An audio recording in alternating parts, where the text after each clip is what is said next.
vamos dar continuidade ao ensino do Antigo Testamento. Nós estamos ali naquele período, um trecho de patriarcas, né? Nós estamos entre os capítulos 12 e 50 de Gênesis ainda. Então esse período, ele trata, essa parte de patriarcas, é de Abraão, Isaac, Jacó e José no Egito. Então esse é o grande grupo de estudo desse trecho de livros. Esse período compreende aí de 1921 a 1635 a.C., que ocorreu esses fatos. Então, Jacó se livra, como você viu na fita anterior, de uma punição que possivelmente ele esperasse do próprio irmão por tê-lo enganado, e não acontece. Ele vai para Canaã, vai viver na sua terra, e essa terra da promessa, né? E dentro de Canaã, ele tem 13 filhos, e uma é uma menina, Diná. Ela se puxou, a bisavó, ela devia ser muito bonita. Isso chama a atenção de alguns moradores da região. Filho de um rei, achou se apaixonou e forçou a Diná a ter relações com ela. Ela ficou muito triste, muito para baixo, e os irmãos da Diná se revoltaram. O pai do rapaz foi conversar com Jacó, que o rapaz queria casar, e os meninos, os irmãos, meio que deixaram: tá, tudo bem, vamos casar, mas para a gente casar é preciso que você siga a nossa tradição.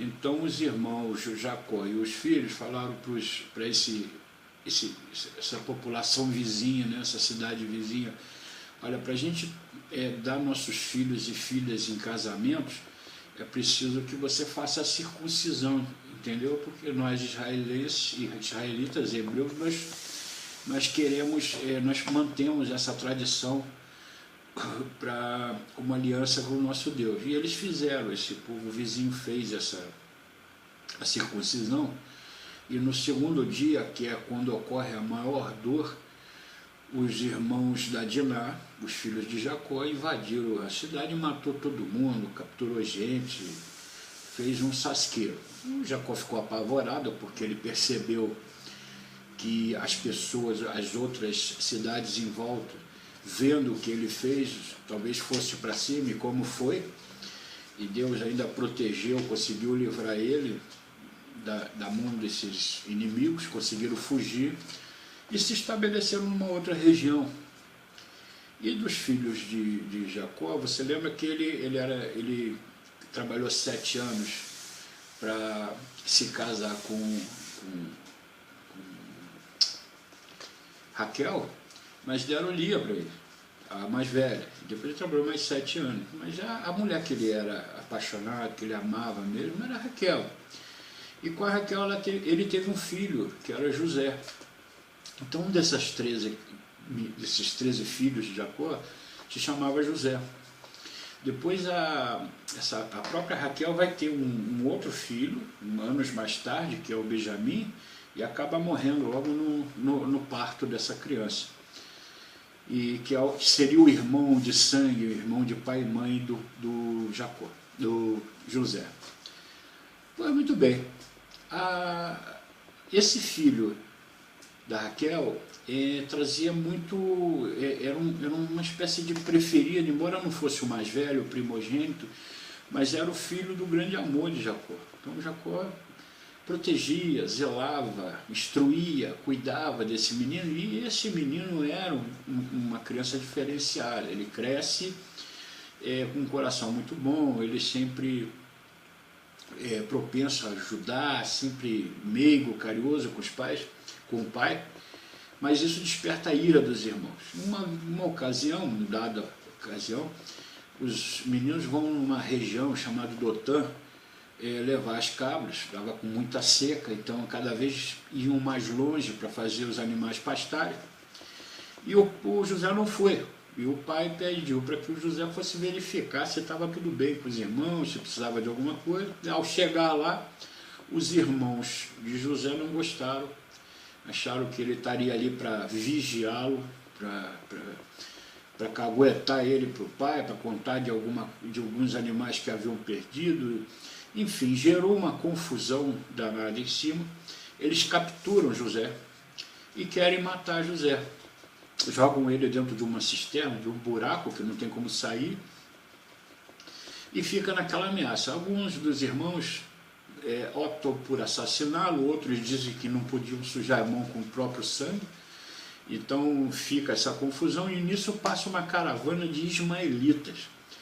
O que são os ismaelitas? Veja os parentescos. Você lembra lá do Abraão, que a Sara não podia ter filho e ela deu Agar, a egípcia, para o Abraão fazer um filho nela? Então dali nasce Ismael. De Ismael nasce o povo árabe. E nessa primeira conjuntura dessa nação árabe, os ismaelitas é que são os descendentes de Ismael. Então eles passam, são mercadores de escravos, oferecem José para ser vendido como escravo, e levam José para o Egito, e levam uma roupa, a túnica. Um dos motivos da briga foi uma túnica que o pai mandou fazer para o filho, os outros se sentirem ciumados. Sujaram essa túnica com um sangue e disse: olha, ele foi estraçalhado pelo animal. E o pai ficou desesperado, havia perdido a esposa que amava, o filho que ele era apaixonado, e só tinha sobrado então Benjamim, fruto do amor dele com a Raquel.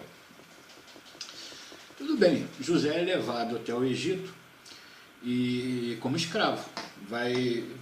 É vendido para Potifar, que é tipo um chefe da guarda, um comandante do faraó.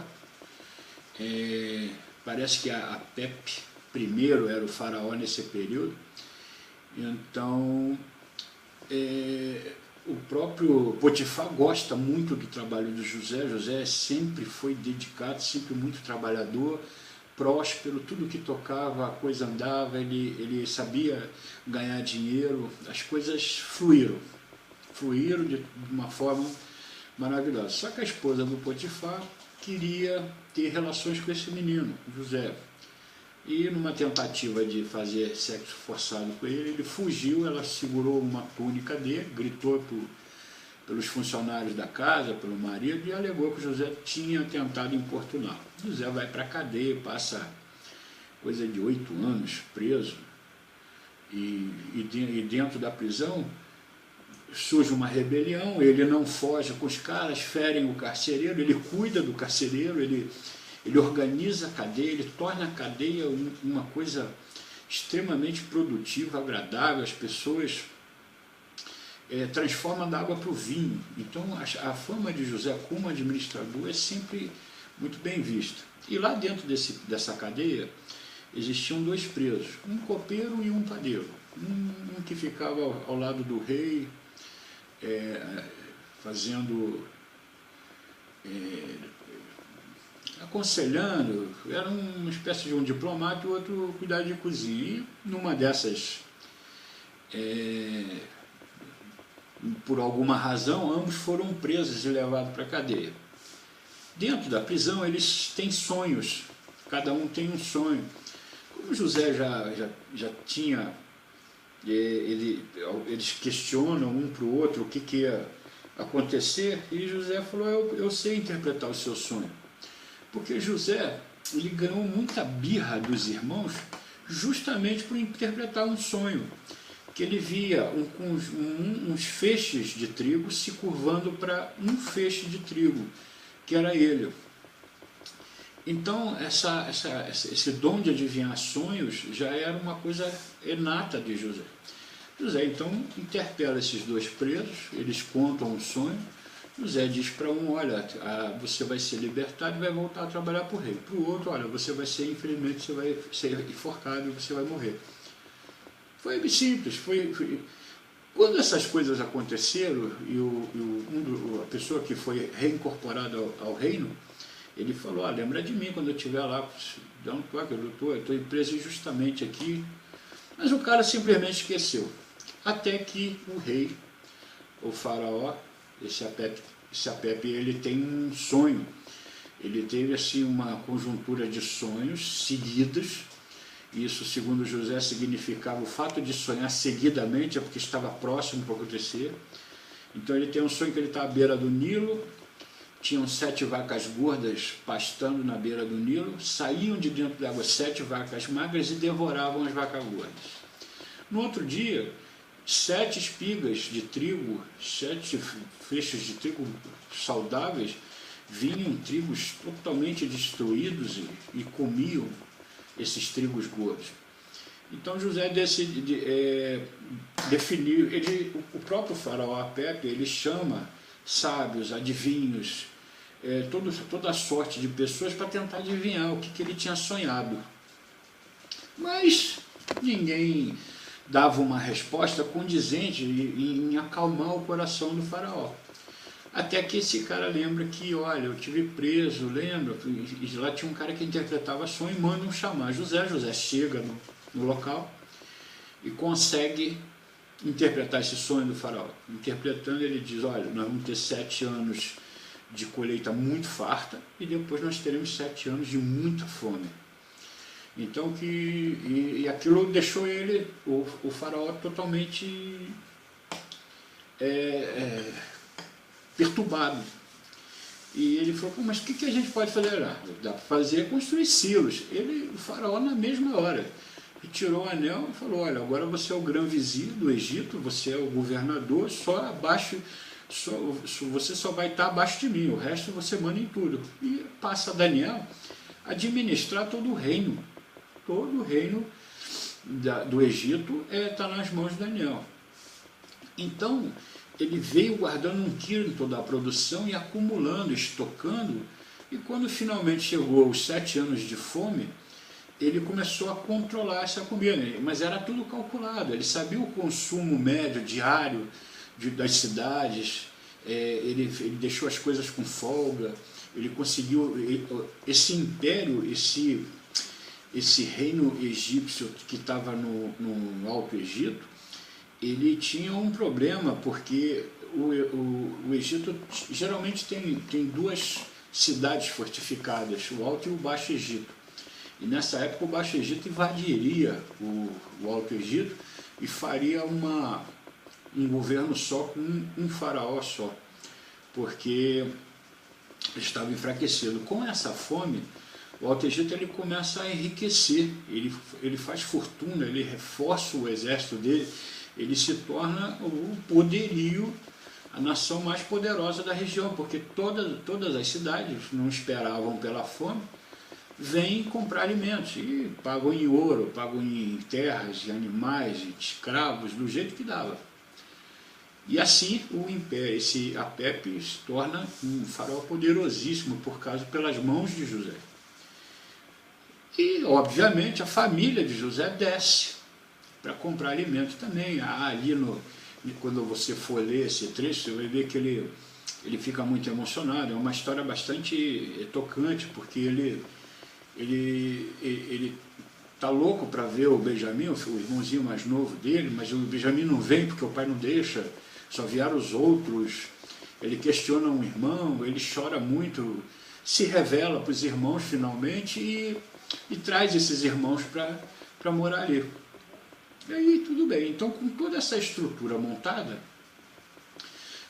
o faraó fica sabendo da história, viu que o coração de José era bom em perdoar os irmãos dele, então coloca José na melhor terra do Egito, que é na terra de Gozem, e nessa terra é fértil, um lugar muito bom, e eles passaram muito tempo vivendo naquela região.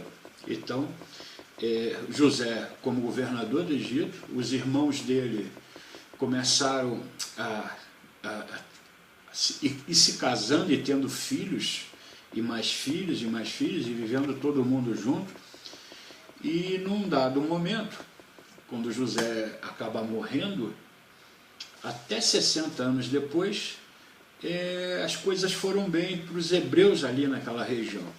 Passado isso, há uma mudança de mão nesse reino, e entra um faraó que não conheceu a José e não queria nem saber da história. Ele só não entendia por que tinha tanto hebreu enfiado dentro das terras dele. Então isso já era um fator preocupante.